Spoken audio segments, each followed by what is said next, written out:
how do you get asked to leave your team? Like, what are the minimum standards? You have to do a certain number of transactions. You have to show up to the office. You have to participate in X number of trainings. It's easy. You just have to take connections, follow the system, and have a good attitude. Joe, with leads, training, and support, those are the 3 pillars that you have to make the agents or catch them up to speed, more or less. What are you using to attract the agents in to deliver on your promise? Take one person. Like, so everyone's like, I need 50 agents. It's like, take one and just change their life. And you know what? That's the one person that should be on social media. That's the person you should be promoting. So how many agents are on the team now? So right now we have 45 agents. 45 agents in the last... We really didn't start recruiting till like April. Wow. April this year. This year, correct, yeah. That's a lot of people in that short period. What are you guys doing, or what are some of the best practices for new agents when it comes down to bringing new people in to make sure that they're converting? So we have a training on Tuesdays and Thursdays, right? It's open to the public. Anybody could come or whatever. There's 2 secrets. One, I train on whatever's like current, whatever the agents are having trouble with. And really, I just train on the same shit over and over and over, because I believe that people don't have to be taught more than they need to be reminded. World-class lessons from the real estate industry's top 1%. Empowering agents to think bigger and do more to create life by design. Get access to exclusive interviews with top producing real estate professionals. Listen in as we talk about their journey into business, best practices, and lessons learned. Hosted by Kiro Nasrallah and John Scipione. I mean, one thing that we always say in our office is just action is better than perfection, right? This is Light It Up with Lighthouse Residential. All right, you guys, welcome back to another episode of Light It Up podcast. We are super excited to have today's guest with us, Joe Oz from the Oz Group, based in Asbury Park, New Jersey. His team has done $45 million in total volume this year, representing 98 closed transactions, and on pace to do a hell of a lot more before year end. We thought Joe would be a great addition to the platform. Really excited to have you here to talk to us a little bit more about how you and your team have been able to onboard, did you say 40 agents so far this year? Yeah, correct. Awesome, man. Well, super excited to have you here. We're always trying to bring people who, bring tremendous value to the platform. And, that's my little script that I say at the beginning of every episode. So I'm rolling with it. But of course, people who bring tremendous value to the platform. Like we've said, we've got a lot of realtors on here, team leaders, mortgage professionals, a lot of different real estate coaches. So, your name was certainly a name that came to the top, and we were, thrilled that you said yes. Thanks, dude. Yeah. Awesome. Yeah, feelings mutual, man. It's good. It was nice to meet you guys down in San Diego at that mastermind, and it's cool to be collaborating with you guys. Appreciate Of course, it. man. For sure. So we're jumping into the lightning round. How many questions are you going to ask? I think we're going to go with 3. 3 each? Just to break the ice here a little bit, get everybody a little bit more comfortable. Yeah. Like, which ones are dirty? Yeah. Usually we have how many chicken nuggets can you eat in an hour, right? Like, whatever. 800, whatever. We're going to do the tortilla milk thing.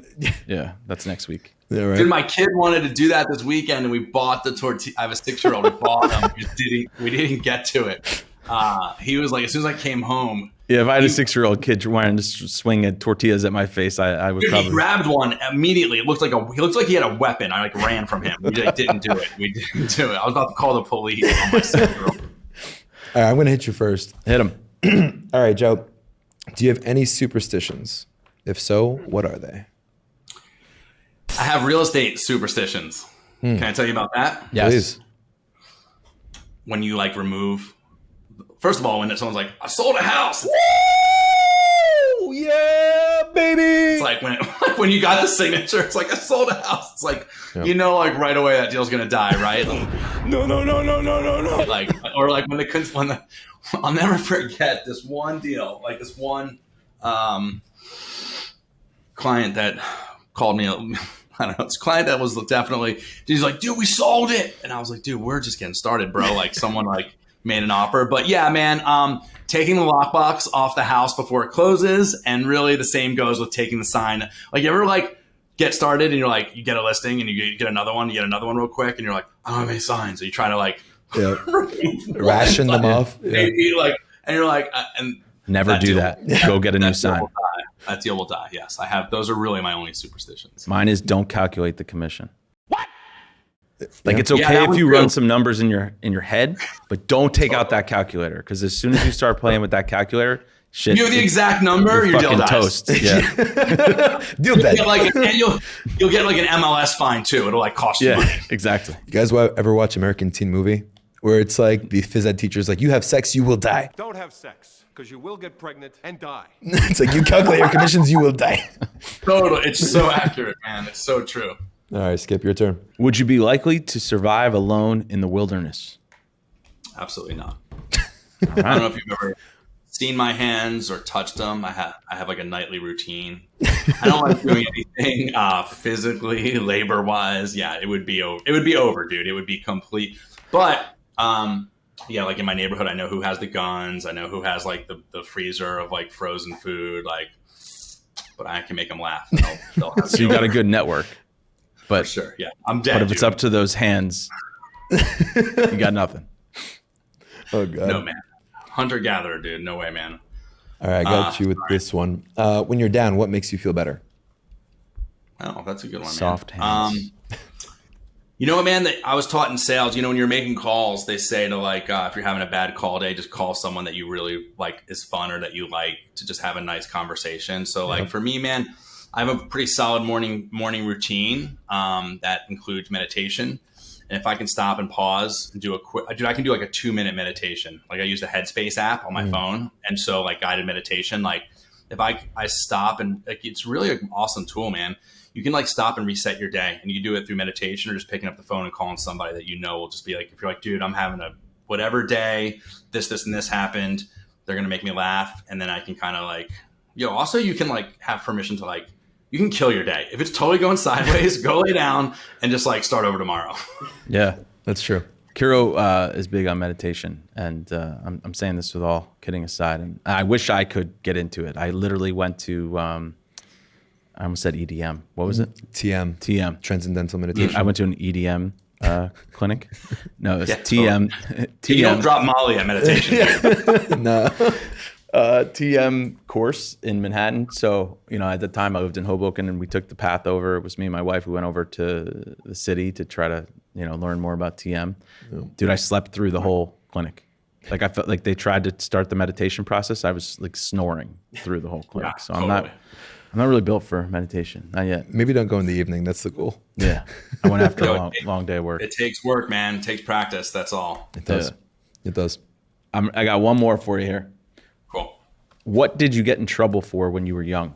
I feel like a dude with tattoos got a good answer for this. Especially Jersey. Yeah. We just opened up a title company, and we just had to they did a background check.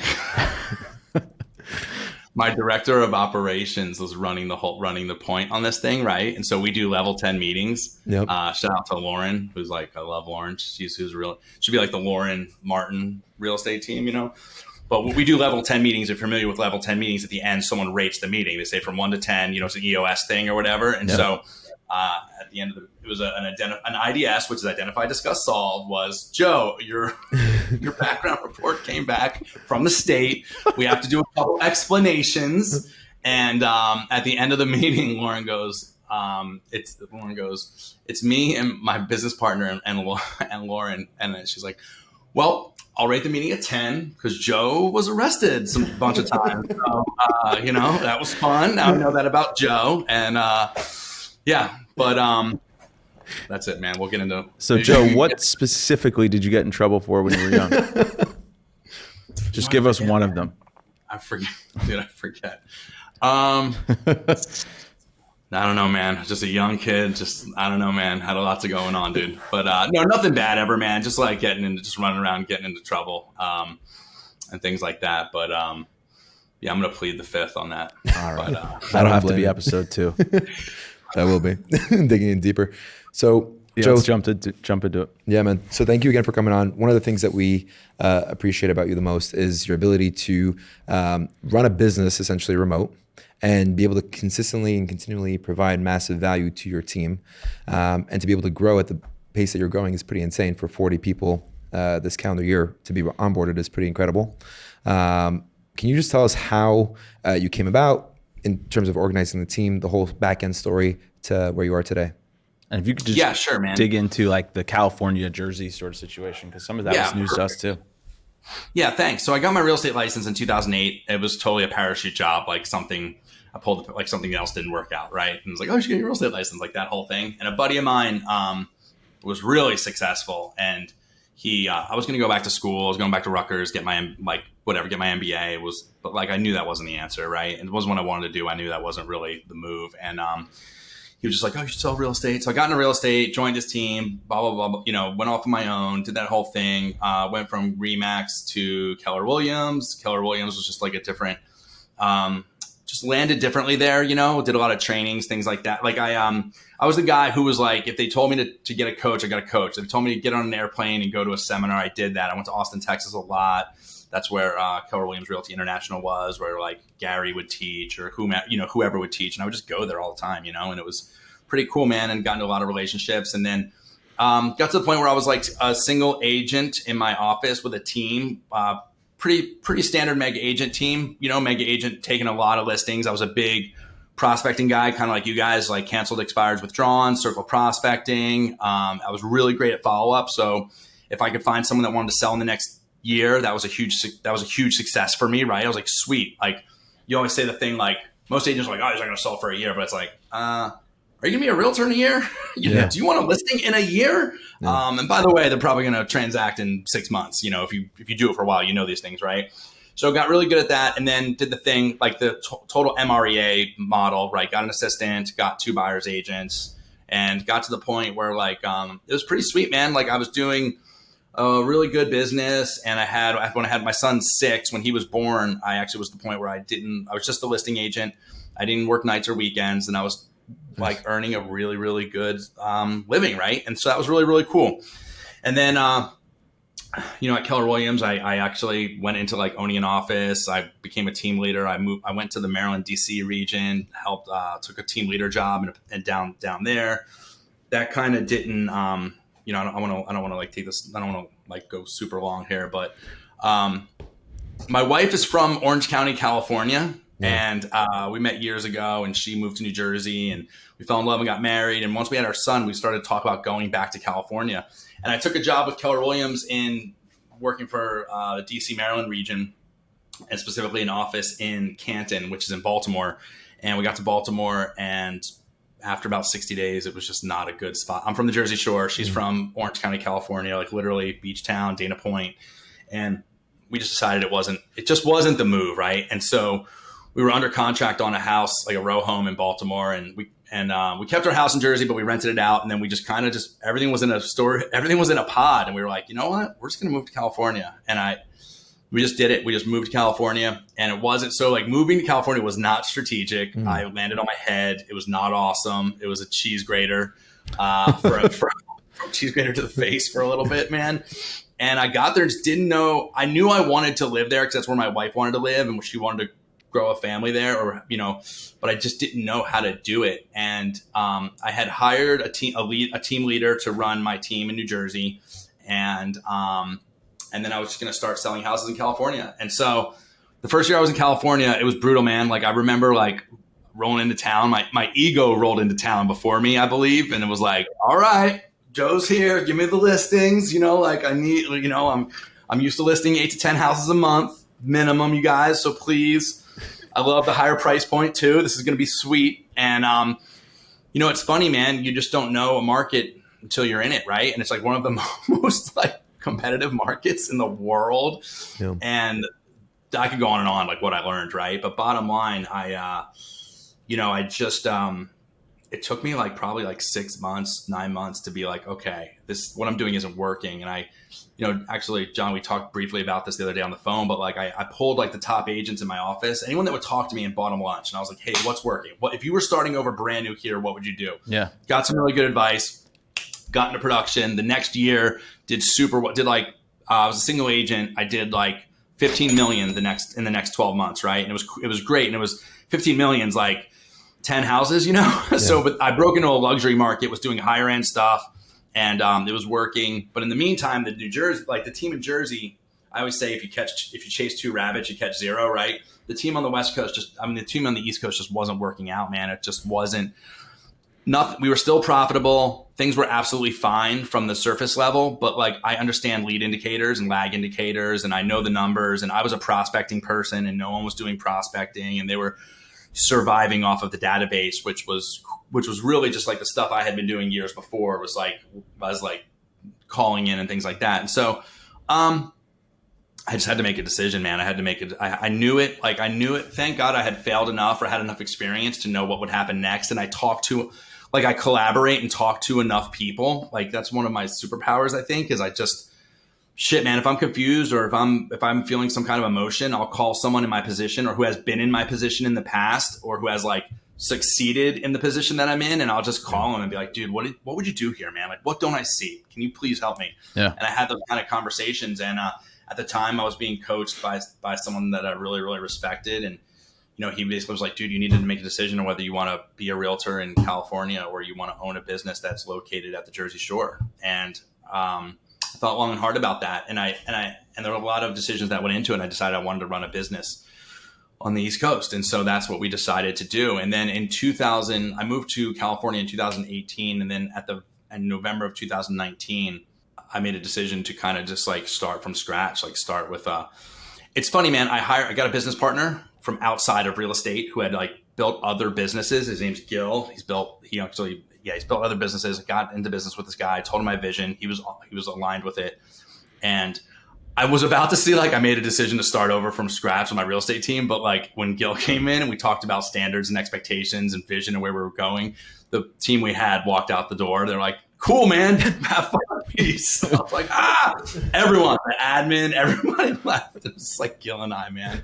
And then at that moment, my same mentor, he's like, well, what's the one thing we can do to see if this is the guy or something like that? And I was like, if he can take 50 listings in 12 months with my help prospecting, we should build a business. And that was our goal for 2020, which is just 2 years ago. So it was just him and I. And I live in California and he was in New Jersey. He just got a real estate license so he could go and do the things I told him to do. And sure enough, I was prospecting on the West Coast and sending appointments for him. We took 50 listings that year, just him and I. And then after like 60 days in, we were like, shit, we needed a buyer agent, man. Like we needed someone to do that. And then we as we were recruiting for the admin role, someone applied for the admin role that wasn't a fit for the admin role, but we were like, hey man, you should go get your real estate license and you'll crush. We're crushing. And we still had the momentum from the database, because we work a farm and I had a massive database and we do client events and all this stuff. And, the one thing that I could do is I could work a database, right? And so stay in front of people. And so that kid, that's Sam Marks, he came on and he was a server in Asbury. And this is like this is just 2020, right? Sure. He did 48 deals in like 18 months, and so he started crushing and then we kind of had some momentum. And then while all this, I'll just keep going. While all this stuff was happening, man, I knew things were changing. I knew technology was disrupting real estate. I knew things were going to be very, very different, right? I started to talk to the people that are running massive teams, right? And the evolution. So Gary Keller would always say that the evolution of the realtor it's the agent is going to become the mega agent. The mega agent is going to become a team. Team's going to become a mega team. And then the team is going to become the brokerage. And I remember being like, I don't know how this is going to happen, but I was in a room at like family reunion or something. And he was like, this is how it's going to go down. And I believed that. And I would look for clues to see how that was going to happen. And I believe, my opinion, right? I think there's two opportunities right now in real estate that I don't think we'll see ever again. I think one is EXP and I think one is Zillow Flex. And we latched on to both of those. Like that's what we did. And so we were able to, it took about 6 months, but we were able to get our foot in the door with the Zillow Flex program with Zillow. And then took them probably like, another 6 months of like interviews. And so we've had the Zillow Flex program for about a year now. And like, I just looked at our numbers. We're number one in our region for like percentage to market and to transaction, just conversion and completing transactions. And so that's given us the catalyst to recruit to, and I can get into more on that if you'd like or whatever. So how many agents are on the team now? So right now we have 45 agents. 45 agents in the last, and you said, we really didn't start recruiting till like April. Wow. April this year. This year, correct, yeah. Okay. All right. I'm trying to That's a lot of people in that short period of time. So what it turned out was, man, we wanted to have a complete concierge for realtors, right? This is what we wanted to do. We wanted to be, if you come and work at Oz Group, we want it to be like the front of the airplane, right? We want it to be the Four Seasons or at the bare minimum like Trader Joe's. Like, you ever ask for something at Trader Joe's? They stop what they're doing and they're like, yes, come with me. I can show you where the peanut butter pretzels are right now. It's like an amazing feeling. Like, I just would like to hang out at Trader Joe's, right? But we want that for the agents. And what we realized is this is going to go right into our onboarding thing is, what we realized, man, is that wherever agents go, the brokerage promises leads, training, and support. These are the three pillars. And they're lying. They don't do that, right? And what we see is, I'm like the whistleblower of this whole shit, right? Like, what happens is they don't give you leads, right? They don't give you any support. They're like, oh, Mary might come in and maybe she'll let you sit next to her at a listing appointment or whatever. Like, and that doesn't happen, And as far as the support goes, man, I remember being like the top agent in my office and just like tumbleweeds. And even if I need to talk to the broker or like the person doing the finances or whatever, like it was really hard to get a hold of those people. And so what we did is we made a massive, massive commitment to deliver heavy on those three things. And the results are there, man. We're getting new agents into production really, really fast. Like agents that are like an avatar for our team is we want someone who's been thinking about selling real estate. You're crushing in something else that's like high level. Like you're talking to people and people like you. Like you're selling gym memberships. You're selling cars. You're working at a bar. You're like whatever. Like you're a personal trainer. Whatever, man. If you can talk to people, people like you. And if you really, really have a servant heart and you care about other people and their goals more than yours, that's a really great avatar. And really where we've been really, really successful is we want to talk to, when you make a clip of this thing, this is what I want out on social media, right? I didn't want you to think I was texting. What you were saying was great. So I was writing notes about. No, I don't think that at all. But basically, the avatar for our team is if you've had a real estate license for less than 12 months and right now you're just rotting and dying at your brokerage and you're wondering what the F is going on, how the hell does anyone make this work? I want to talk to you, man. And exactly. If you have passion, that's who I want to talk to. And then those are the people that we're bringing into our organization. And we have a kid who just joined us, might be 70 days ago, and he has 8 escrows, right? Sick, and he's just awesome. like absolutely crushing and like, he's fun, and it's awesome, man. Those are all team leads too, and they're not just Zillow Flex people. They're from a lot of different channel partners and things like that. Yeah, so I think not again. Sometimes this selfishly turns into like a mastermind between like our team and your team, and like we're trying to make this, of course, beneficial for people who are watching it as well. But we couldn't agree with you more. I mean, we've had the best experience trying to either convert other great salespeople, either they sell solar panels or copiers, or maybe they're in hospitality and hotel or waitresses and bartenders. Someone who's used to juggling a lot of shit at once and getting yelled at and screamed at, and every day is different. That sort of shit. That's what we want. But so would you say that your ideal person is somebody who's maybe not necessarily somebody who's newly licensed, right, and is struggling at another brokerage to figure it out, or somebody who just got their license and is just a great all-around salesperson? Yeah, if you just got your real estate license in the last 12 months and you're at a brokerage and you're like, what the fuck, dude? Like, if you felt like you were lied to, I want to talk to you. That's the person I want to talk to. Because you were 100% lied to, man. And I did it because it was my job to say that to you. Like, if I was sitting across the table from you as a manager of a brokerage, I was told to be like, yeah, dude, we got leads. Bro, we got leads. We got this. Yeah. And then it'd be like, the office is empty. There's no trainings. The mortgage guy comes in with stale bagels, is trying to talk to you about interest rates and trying to get things from you, not trying to give you anything or provide value, to get things from you. The title people trying to get things from you. The mortgage people trying to get things from you.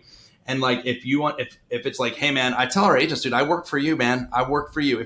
There's 3 things you have to do. You have to take connections, you have to follow the system, and you have to have a positive mental attitude. If you do those 3 things, you're a fit in our organization. You're probably going to give me energy and not take it away. And I want to work for you, right? I haven't sold a house in 2 years, right? And I say that because what we see with these mega teams is we see like a super mega sexy agent taking all the listings, like with the fancy whatever, and like you're doing the open houses he or she doesn't want to do. You're getting the leads that he or she doesn't want to drive to. And it's not about you, it's about them. And so when I can talk about that at the level, like with the passion that I'm talking about it right now, people are like, oh yeah. Yeah. Really? They don't believe me. They're like, what? I'm like, yeah, come on, let's do it. Go, leave that brokerage. Come on. And then like, dude, how's your chick, right?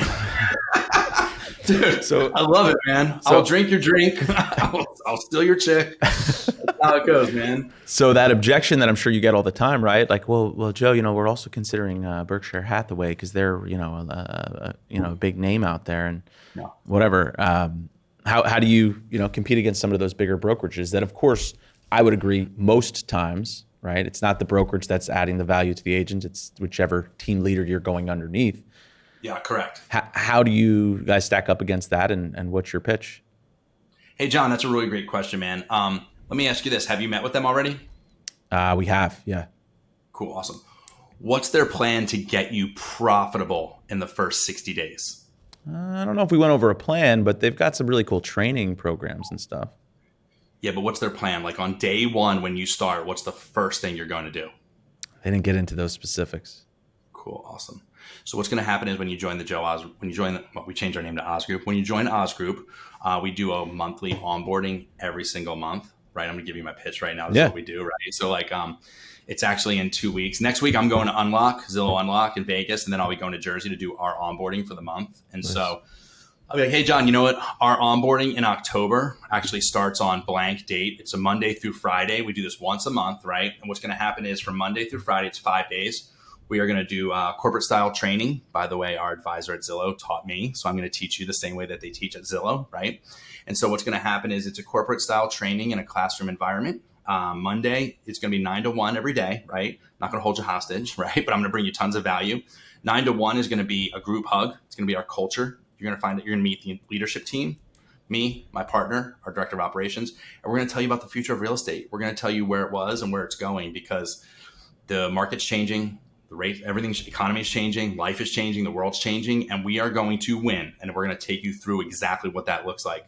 On day 2 and 3, we go over high sales acumen, right? So what this looks like is we're going to teach you how to answer the phone, what to say, how to set an appointment, how to prepare for an appointment, how to go on an appointment, show a house at an extremely high level, how to write a really, really competitive offer, and how to get that offer, accepted. And then we're going to show you how to nail a listing appointment all in 2 days, right? And then day 4, we have a lot of systems. We're a cloud-based real estate team, so we're all over the country. And so as a matter of fact, I go back and forth, but I've never felt more connected to anyone. I worked in a lot of different offices and working virtually, I feel very connected to our group. On Thursday, we're going to go all of our systems and our tools, our platforms, our apps, everything from Zoom to Dotloop to Sierra to Zillow Flex to Marco Polo to Sisu. We're going to download everything onto your phone and we're going to teach you how to use it. You're going to walk out of there with username and passwords to everything. And then on Friday, what we're going to do is we're going to introduce you to all of our allied resources. You're going to meet our title person, our mortgage company, our attorneys, all this. And then we're all going to have happy hour. We're going to do sandwiches, beer and wine. We're going to do selfies, slap high fives. And then that Monday, you're going to start getting connections and showing houses. That's what I call a plan. If they don't have that at Berkshire Hathaway, you probably should not be joining that office. Yeah. That's great, man. That's great. Joe, with leads, training, and support, those are the 3 pillars that you have to make the agents or catch them up to speed, more or less. What are you using to attract the agents in to deliver on your promise? Good question, man. To track them in, you mean to recruit? Yep. Yeah, correct. So just Indeed, man. We just use Indeed, and it's like anything, man. It's like the flywheel, right? Like getting that thing started is super, super, super hard, right? And so what we did is we did these Indeed ads, and it's just hard, man. But this is what you have to do, man. You got to get one agent, or this is my experience. I don't want to be like, this is what you have to do, because everybody's different, right? And quite honestly, what do I know, right? So but I just talked about that gentleman, Sam Marks, who we just took, and we love, it starts slow. Take one person and just love on them, and just do integrity is I am who I say I am, and I'm going to do what I say I'm going to do. Take one person. So everyone's like, I need 50 agents. It's take one and just change their life.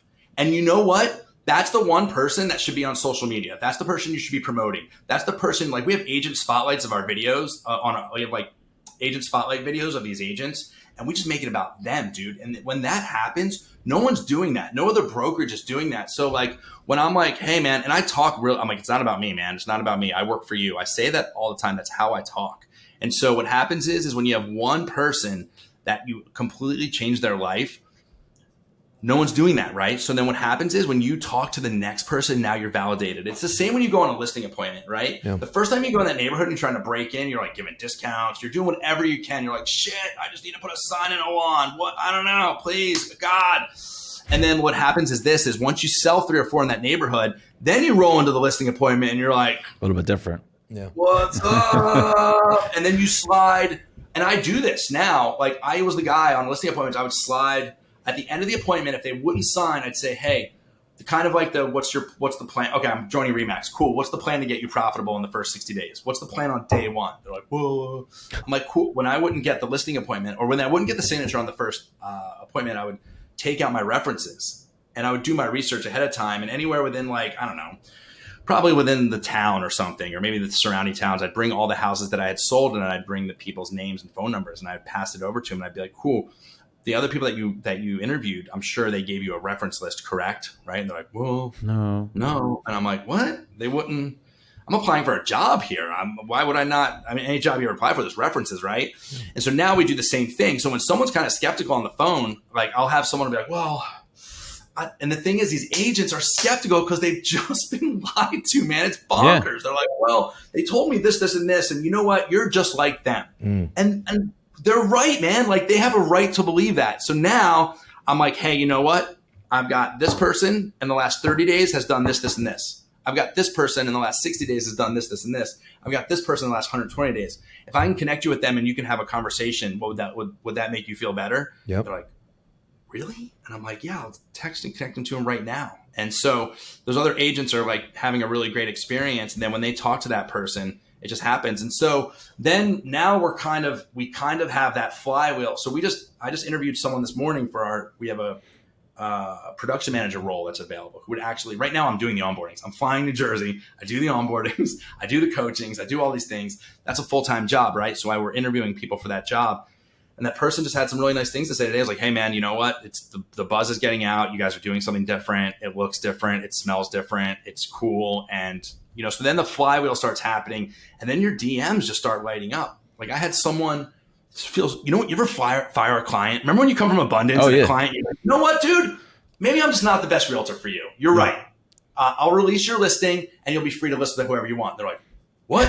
Yep. Now I do that. Like we had a woman apply the other day and she was like, just not a culture fit. And I said, hey, you know what? I just don't think that this is a really good fit. I wish you a lot of luck. She was shocked that because they're used to like, please, can I have your license? Yeah. Please hang your license with me. And now that's not the case. It's like, hey, this is the system. This is what we're doing. Like, this is the program. Like if we're running the triangle, we're running the triangle. You might not like it, but like we're running this. That's what we're doing. And if you don't want to run our plays, then you should go somewhere else. And I don't mean that to be mean. I just mean that like, dude, if you show up to basketball practice with a football, you're in the wrong place. Yeah. One of the biggest things I think that is a struggle is really like the leads is easy, right? Because in every business you have leads, you have conversion, and you have administrative back end, right? To make the business work. For the conversion aspect. Well, what do you mean by easy? So like leads, you could buy. You have Zillow Flex. You could buy different lead sources. For us, we focus a lot on listing leads. So we have like outbound sales team that call for them. We have online sources that generate listing leads. The training contributes to the conversion aspect of it, where you're relying on the agents to convert those leads. That's the biggest struggle I feel that people face is the training and having them implement what they're learning in the conversion aspect of it. What are you guys doing, or what are some of the best practices for new agents when it comes down to bringing new people in to make sure that they're converting? Yeah, great question. So that onboarding that we do, it's a no joke training, man. It's no joke. And so we also have a university that we run through Kajabi, which has everything in it, man. Like how to open up a video and how to open up a lockbox, how to use a Supra. Like we have brought it down to the dump. Like I don't mean to say this, but like really like the basics. Okay, how do you get into our office? Like there's like one person asks is a video. It's a thing that's like somebody once explained it to us as IKEA instructions, right? We have IKEA. How do I use the call box in front of the business? It's like this, like, oh my God. Okay. Video, video. And so, we have that. And then we have a YouTube channel, and like, I do a training on, so this is the support. What we're getting to is the support part of this really, right? So we have a training on Tuesdays and Thursdays, right? It's open to the public. Anybody could come or whatever. but like I train on, there's two secrets. One, I train on whatever's like current, wherever the agents are having trouble with. And really, I just train on the same shit over and over and over. Because I believe that people don't have to be taught more than they need to be reminded. And that's true in anything. I was like, Joe, don't eat that piece of cake. Joe, Yeah. work, whatever. Like, really think about it, man. Like, people just have to be reminded. They don't have to be taught. So what happens is this is we bring people through the training, and then once you're in the program, I do 2 trainings a week. I host them. And then everybody that is receiving leads is on a one-to-many coaching call at the same time every week. So it'll be me. I'm probably doing some after this, right? So it's going to be like me with like 4 agents, right? And then what happens is we just pull up your scorecard. And so everything's tracked, man. Like it's through like a CSU or something like that. Like we coach to Zillow Flex because everything's tracked through Zillow, makes it super easy. And what I say is like other channel partners like an OpCity or a Homelight or whatever you're on, right? Like this will work for everything else, right? And if you need training on your sphere, like if your cousin won't call you, then I don't know, there's probably not a fit, right? And so over here, we start here, and it's just basically like we have an SOP. So there's a standard operating principles, right? And so what we look at is if you've taken this many connections, you should have met this many people, you should be actively showing this many people houses, you should have written X amount of offers. And we have an SOP for 5 connections, 10 connections, 15 connections, 20 connections. Yep. If you get to 20 connections and we don't have pre-approvals and we're not writing, then there's an issue there. And so there's different stages of what's happening, right? And so this production manager job I just described to you guys is pretty gnarly. Like we listen to every single phone call. I listen to every call. Like, so if there's 10 connections that day, I listen to every one of them and I rate them, and Zillow can see it and I can see it. And then when I listen to that, I know where to coach these agents, right? And then so I go by the SOP, and then someone either needs help.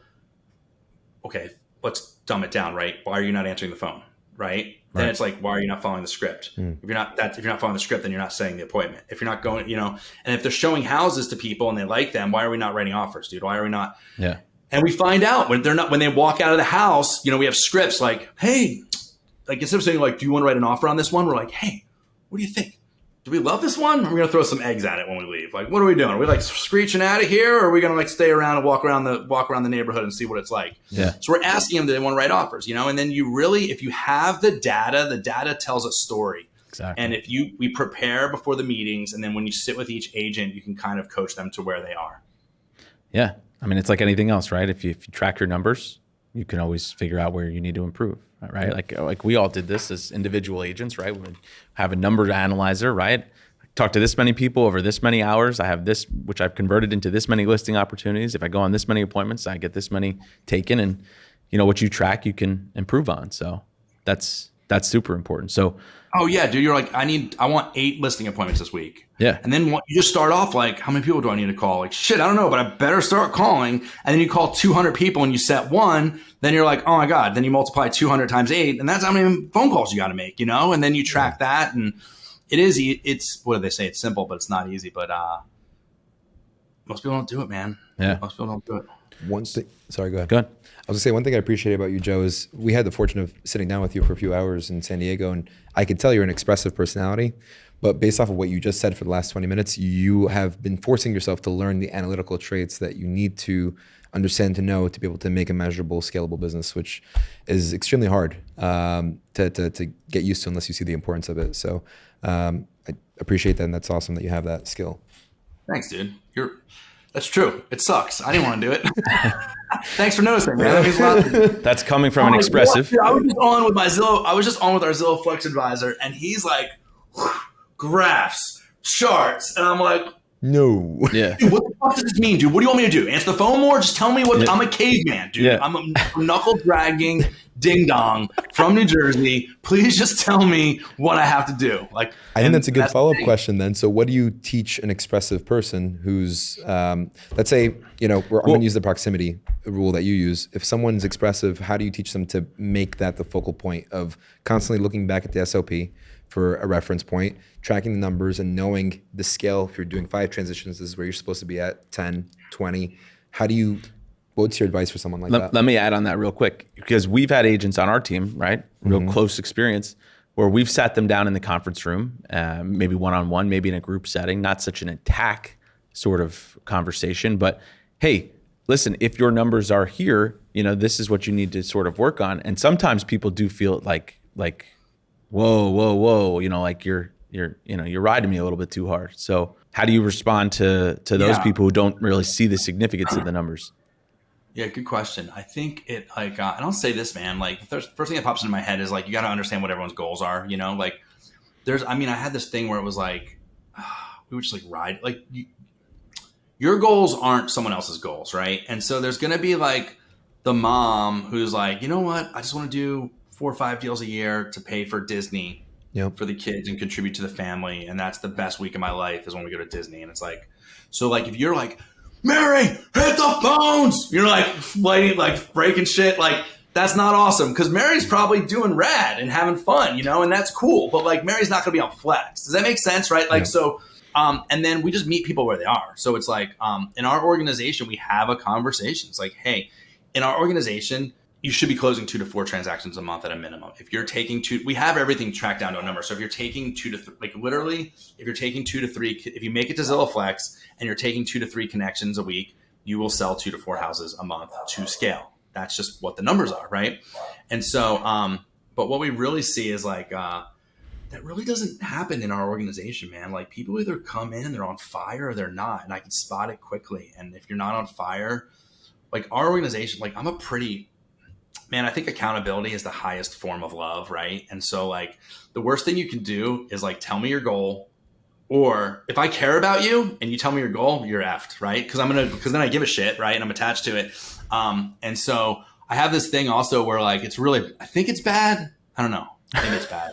I think it's bad. Like if I see potential in someone and they're not meeting it, because that's like I'm probably projecting, like that's my biggest fear. My biggest fear in life is like not reaching my full potential, which I'm sure you guys can probably relate to, right? Like you die and God or Buddha or whoever, Krishna's there and they're like, well, here's the scoreboard, Oz. Like, yo, you went here, you could have went here. You're like, shit. They're like, remember that thing you did and that derailed you? And they're like, what? So like for me, man, that's why I was like, this is probably bad. Like I might be projecting my shit on other people, right? I'm trying to be like self-aware, but yeah, man, if I see your potential, I'm going to push you. And so if I think you have talent and I want you to get there, I will push those people.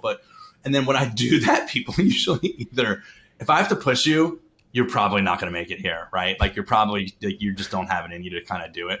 But people usually come in on fire or they're not, and they either hang out or they don't. I think based on what you told me about your onboarding process, a lot of people, I imagine there's times where you guys start onboarding with 15 people and by, on Monday and by Friday, maybe you have 10, right? You know what, man? No one's ever left. We've just started, man. And by the way, like you guys can give me alcohol. Not that you would scare people. I'm just saying. Down in a week. But we've never, one of my coaches was like, he actually anticipated that. And he's like, what about everyone that leaves? I'm like, they're not gonna. And he's like, all right, well, you give me $100 for everyone that leaves. I'm like, fine. I was like, I'm like, whatever. And I think one person since we started left. And I think it was like a personal thing, but it was really one person that left. But yeah, man, here's the thing, man. I made a decision in my life that people either give me energy or they take it away. Yep. And if you take energy away from me, I'm 42, man. Like I'm not going to be your friend. Like I'm not going to be in business with you. I'm not going to be your friend. Like you're just going to be not a part of what I'm doing.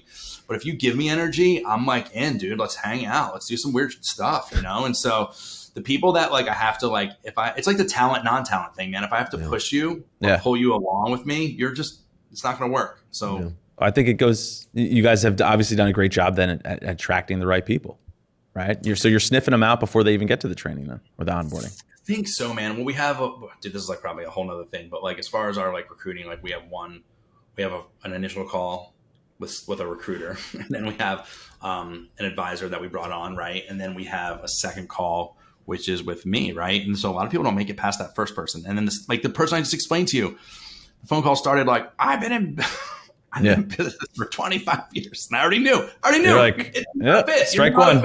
Yeah. I'm like, that was strike 1, 2, and 3. I was like, and then it was like, the number one is like, if they don't want to do training, because that means they know everything. So if they don't want to do training and they know everything, that means they're not learning based and they don't think that there's room for improvement for them. Right. Sure. And so that's not a fit. And so then the second thing is splits, right? If they start talking about splits, right? Like, so I can get anybody to 6 figures. There's no doubt. And I can show them a path there, and I've done it, right? But if they're talking about splits, they're not looking for an opportunity. They're looking for a job. And then unfortunately, they should go find a job. Yeah. No, I totally relate to that. That makes sense. The so scenario I'll give to you. So let's imagine that you were hired as an advisor to guide a team to start a recruiting process. They have all the leads, they have the training, and they generally have the support to make sure that they're maximizing and leveraging the agent's time. They have a proven track record of making their agent successful to a 6-figure level within a 12-month period, 18-month period of time. But they don't have the level of attraction to bring people in. What would be some of the 3 or 4 things that you'd implement right away in their business? For attracting talent? Mm-hmm.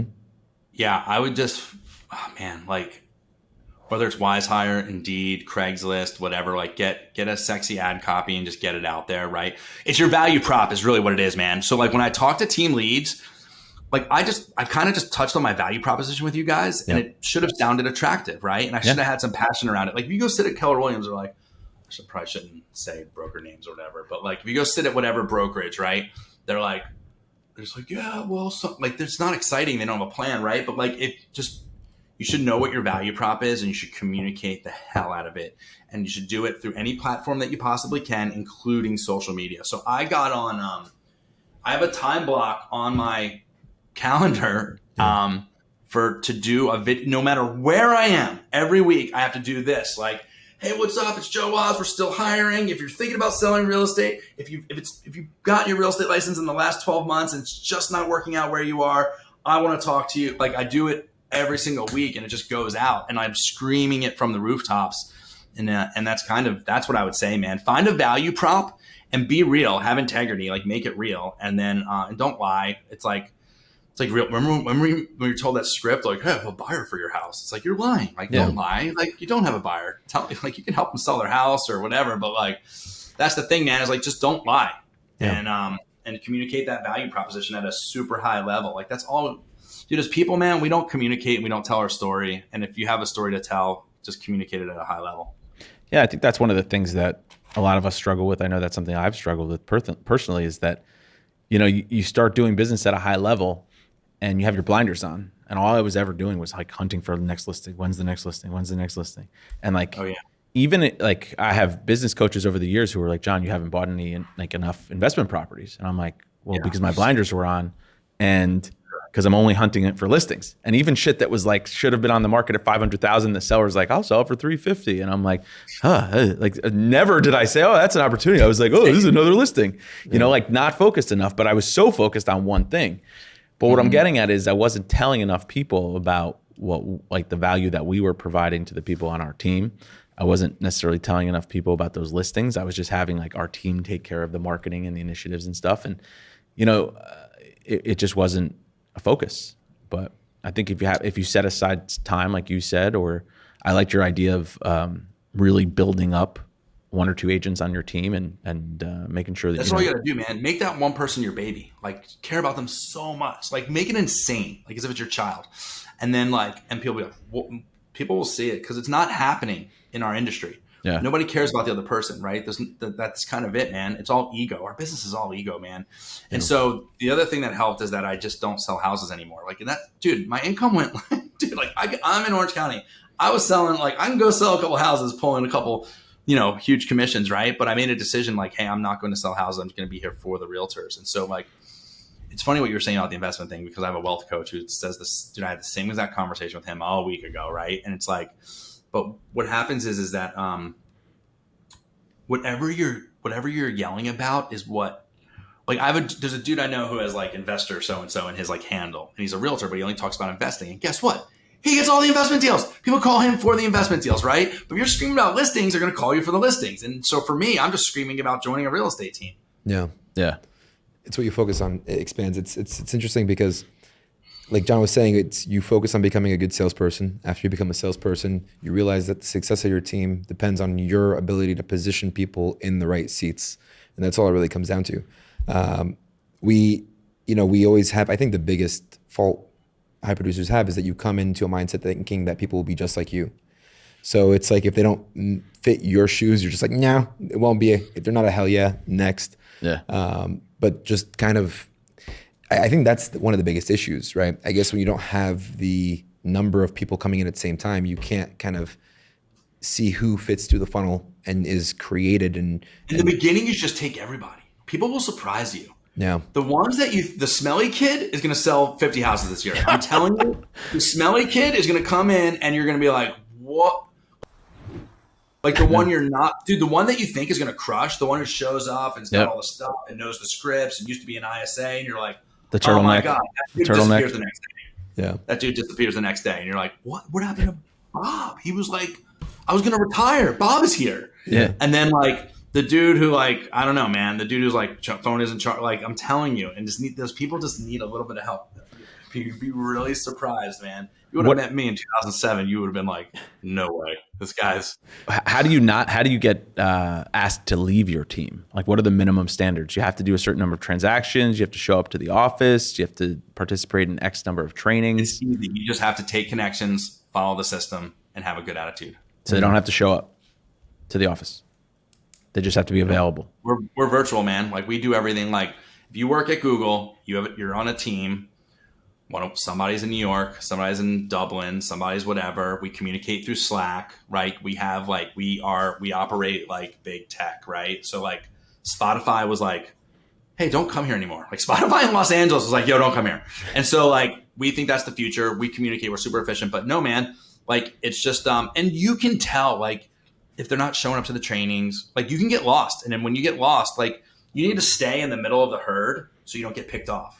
And if you're not in the middle of the herd, you get picked off. And it's that simple. And it's not even like, I'm not, I worked at brokerages where we were like begging agents to stay, begging agents to join because we didn't have a value prop. Like I've got a value prop. Yep. And if you're not hanging out, like if you're not, like it's like you ever go to an all-inclusive resort, right? And like you leave and you're walking out and you're like, oh my God, there was like a pool, there was like a yoga studio in here. Oh my God, there was an excursion on a yacht. And it's like, if you didn't like go walk around the resort and like talk to a few people, like you don't really realize what's there, right? And that's what happens is you're like, oh shit, hey honey, there was like a pool right next to our room, or whatever. And that's kind of what happens. And then people don't plug themselves in and then just get lost. But there's ones that do plug in, and those people, you just got to love on them, man. Yeah, that's super valuable, man. Well, Joe, this has been an absolute pleasure, and you're an absolute rock star, and we're going to definitely have to have a part 2 of this. And, for sure, man. Yeah, thanks, guys. This is fun, man. This is so much fun. I love talking to you guys. Excited to be able to hang out with you potentially next week, which will be great. Yeah, man, we had a good time with you in San Diego, and I can only imagine. So you definitely, you'll be in Vegas. I'm going to be raging.